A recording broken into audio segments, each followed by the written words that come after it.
नमस्कार मित्रों, हस्तरेखा विज्ञान सामान्य परिचय का हमारा जो 26वां अध्याय है, इसमें हम विवाह रेखा के बारे में और हम चर्चा करेंगे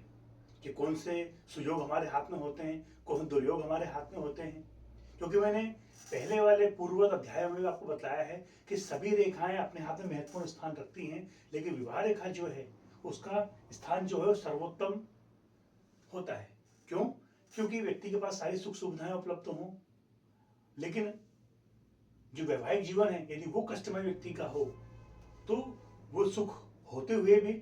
सुख ना होने के बराबर होते हैं। तो कुछ योग हमारे हाथ में पाए जाते हैं जो विवाह रेखा से संबंधित है, उनके बारे में चर्चा करते हैं कि जैसे हमारी विवाह रेखा है और ये विवाह रेखा का झुकाव इस प्रकार से हृदय रेखा की ओर हो, हृदय रेखा बीच में मोटी हो, नीचे जाकर के हृदय रेखा की ओर झुक रही हो, तो ऐसा व्यक्ति जो होता है उसका जीवन साथी होता है, उससे कई बार अलगाव की स्थिति उत्पन्न होती है। कभी कभी तो बहुत अच्छा जीवन वो जिएंगे, कभी कभी सहसा इतनी भयंकर लड़ाई उनके जीवन काल में हो जाती है कि तलाक तक की नौबत बन जाती है। अब यदि ये विवाह रेखा झुक करके हृदय रेखा को स्पर्श कर ले, जैसा चार्ट में है, इसको स्पर्श कर ले, तो ऐसे जो जीवन साथी होते हैं वे आने वाले समय में अपने रास्ते अलग अलग कर लेते हैं, या फिर मैं ये कहूं कि उनका डाइवोर्स निश्चय रूप से होता है।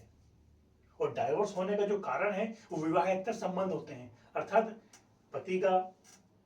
या पत्नी का अन्य किसी व्यक्ति के साथ संबंध होता है। अब यदि यही विवाह रेखा नीचे की ओर झुक करके मस्तिष्क रेखा तक चली जाए,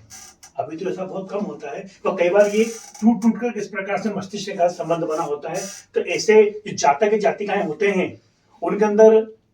अपने जो जीवन साथी होते हैं उनके प्रति असंवेदनशील की स्थिति होती है, और ये असंवेदनशीलता इतना अधिक हो जाती है कि वे एक दूसरे की हत्या तक करने से नहीं चूकते हैं। ऐसा मैंने कई लोगों के हाथ में ये योग देखा है कि सुखमय वैवाहिक जीवन जी रहे थे और इस प्रकार की विवाह रेखा का मस्तिष्क रेखा से संबंध बना था, तो इस प्रकार के जघन्य अपराध को उन्होंने अपने जीवन काल में अंजाम दिया। अब यदि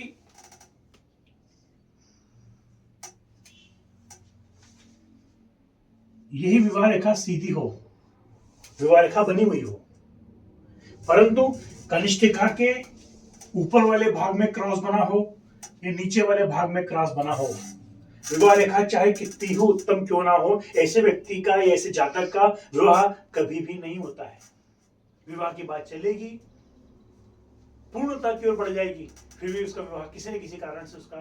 रद्द होगा या नहीं हो पाएगा। ये एक विशेष और निश्चय ही फैक्ट रूप से आपके सामने मैं अच्छी प्रस्तुत कर रहा हूं। अब यदि बुध पर्वत पूर्ण विकसित हो,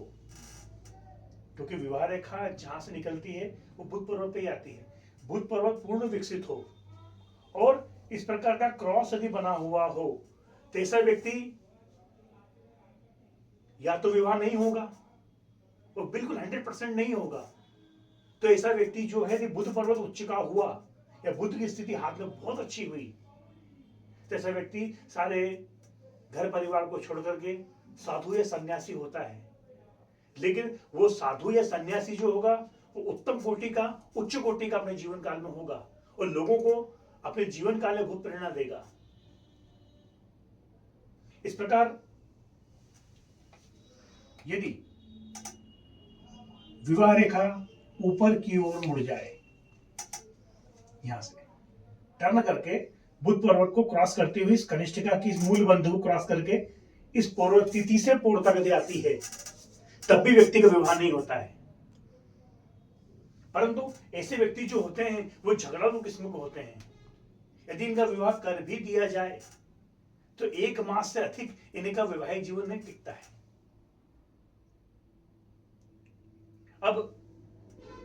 हमने 26वें अध्याय के अंतर्गत विवाह रेखा संबंधित कुछ योगों के बारे में, कुछ दुर्योगों के बारे में आपसे मैंने चर्चा की। आने वाला जो 27वां अध्याय रहेगा, इसके बारे में हम विवाह रेखा संबंधित अन्य महत्वपूर्ण योगों के बारे में भी चर्चा करेंगे। तब तक के लिए भैया जय श्री राम।